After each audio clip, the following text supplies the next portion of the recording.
Well, welcome back to another episode of Out of the Box Thinking, where we dive into everyday challenges with a twist of curiosity, creativity, and sometimes a little raw honesty. Today, we're tackling a tiny two-letter word with an enormous impact: no. It's a word that could stop us in our tracks, challenge our plans, and for many of us, trigger some pretty big emotions. Why is that? Why does hearing the word no feel so personal, so heavy, and how do we navigate a world where no is inevitable without letting it derail us? No is such a tiny word, yet it could carry the weight of rejection, limitation, or even shame. For some of us, it's more than a minor disappointment. It feels like a full body experience, right? Is it trauma? Is it neurodivergent brain? Maybe a little of both. I don't know about you, but when I hear no, especially when I was expecting yes, it's as if my whole system clenches up. My mind spins, my chest tightens, and I could feel myself bristling. It's almost like a flashback, not to a specific moment, but to a feeling, one of being unheard and unseen. It's something I've thought a lot about, especially after working with this little boy last year. Let me tell you about him. He was in one of my classrooms, a bright, funny kid with endless amounts of energy. But he had one major trigger: being told no.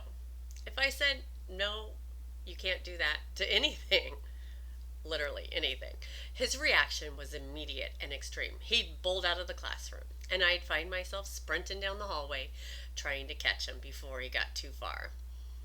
And it wasn't just defiance, it was a visceral reaction, as though hearing no flipped a switch he couldn't control. So I had to get creative. I stopped saying no altogether. Instead, I'd reframe my response. If he asked for candy at 9 a.m., I'd say, yeah, you could have that after lunch. Or if he wanted to skip his work, I'd say, yeah, we'll take a break after this task. And you know what? It started working. He started staying in the classroom, and our days became a bit smoother. But it really got me thinking. How often do we as adults try to avoid hearing no? I know I do.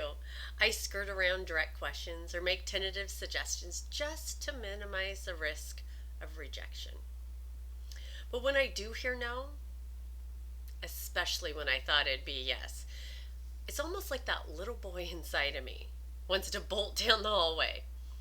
It's not just a personal struggle, it shows up everywhere: relationships, work, parenting. I catch myself phrasing things to avoid the sting of no. And when someone sets a firm boundary with me, especially when that boundary I wasn't expecting, I feel it deeply.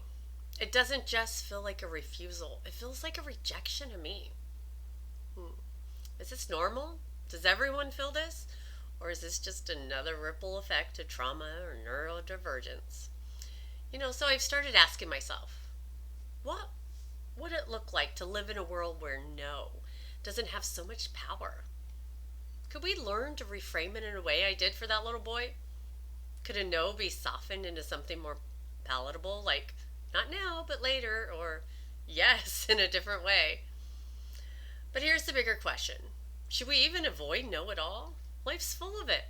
Boundaries are necessary, even if they're a little outside of the box or we change how we view them. Rejection is inevitable. So, how do we make peace with it? How do we teach our systems, whether shaped by trauma, neurodivergence, or just life itself, that no doesn't mean the end of the world? I don't have all the answers, and honestly, I still feel that pang of rejection every time I hear no. But I'm learning to sit with it, to ask myself, is this about the no I just heard, or is it about the deeper story I'm telling myself? Am I making this no mean something it doesn't? So here's my takeaway. Maybe it's not about avoiding no, but it's about rewriting the narrative it brings. Maybe no isn't a rejection of us, it's a redirection.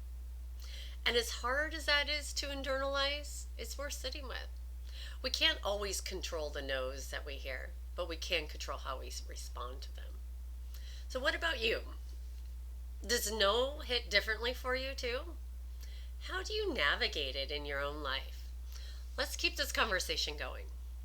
Share your thoughts, your stories, your reframes, and together we might just find a way to make peace with the power of no. So thanks for listening to Out of the Box Thinking. Till next time, stay curious and remember, no could be the start of a better yes.